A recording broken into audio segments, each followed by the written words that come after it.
Each year, our family go on a camping trip with some beautiful friends of ours, and each time we go, in the middle of the 4 family tents, we erect a big strong tarp. It's the area we gather and hang out all day and night, and because of the sun, the wind and the rain, it's important that this tarp has structural integrity, that it is what it promises it is, which is a strong, large, waterproof tarp, and under pressure, it stays that way. So in one of the early years of our camping trips, I remember a few of us putting up this tarp on day 1. The poles, a few guy ropes to hold the poles that hold the tarp, and spent about 20 to 30 minutes putting this tarp up. With a bit of, you think it'll hold? Yeah, it'll be right, that'll do. That thing's going nowhere. Well, as you can predict, the story goes. Day 3, we all go for a walk. And while no one was even watching, we returned and one of the corners was flapping. The wind had knocked our tarp down, which meant we had to start all over again. Then day 4, while we were all sleeping, in came a storm.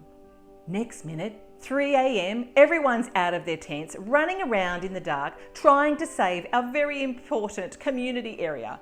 The tarp was flapping everywhere. This was a first world problem, but a camping holiday disaster. Everyone was wet and we had to rebuild it from scratch, all because there was no integrity in the structure and the foundations weren't right from day 1 with our "it'll be right" attitude. When I think of integrity, it makes me think of these 3 guys in the Bible, Shadrach, Meshach and Abednego. Now these men we think were around 16 to 18 years old. They were handsome, honest, had strong moral and spiritual principles, and were chosen to be trained as leaders and serve in the king's palace. Now the story goes, King Nebuchadnezzar was an arrogant, self-centered and narcissistic man. He erected a huge statue of himself and then tells everyone that every time they hear music, they must stop what they're doing and bow down to this statue. And if you don't, you'll be thrown into the fiery furnace.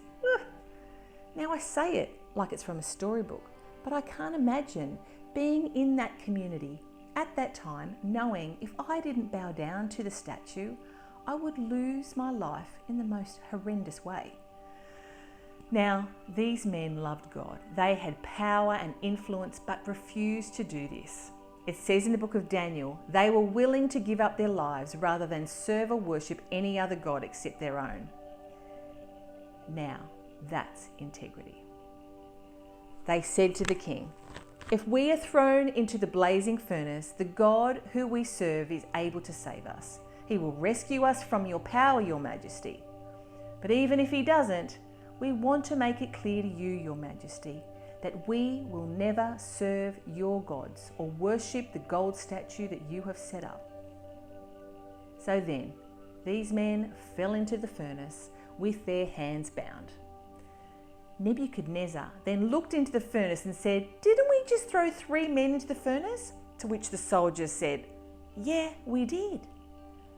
Then he replied, "Well then, why are there 4 men walking around in the fire?" What?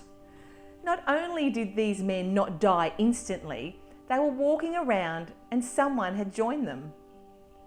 The king then said, "Praise the God of Shadrach, Meshach and Abednego, who has sent his angel and rescued his servants." Amazing.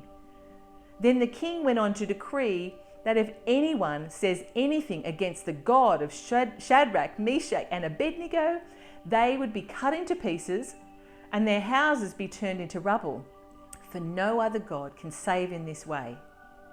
Because these men had integrity, it went on to change the generations.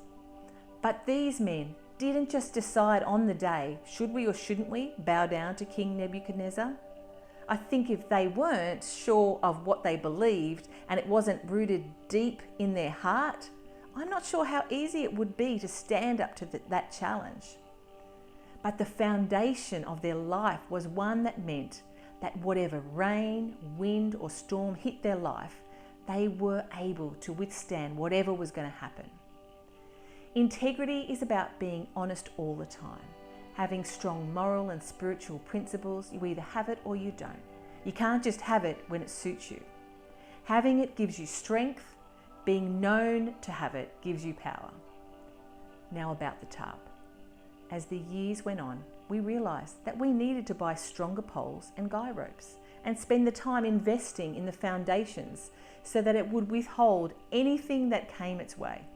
And of course, years on, I can now trust and rely on it. In the middle of the night, when there's a storm, I trust in the integrity of its structure. Our life can be a little like the tarp. We can appear to have integrity, but when the storms come and when we are tested, our life can fall apart.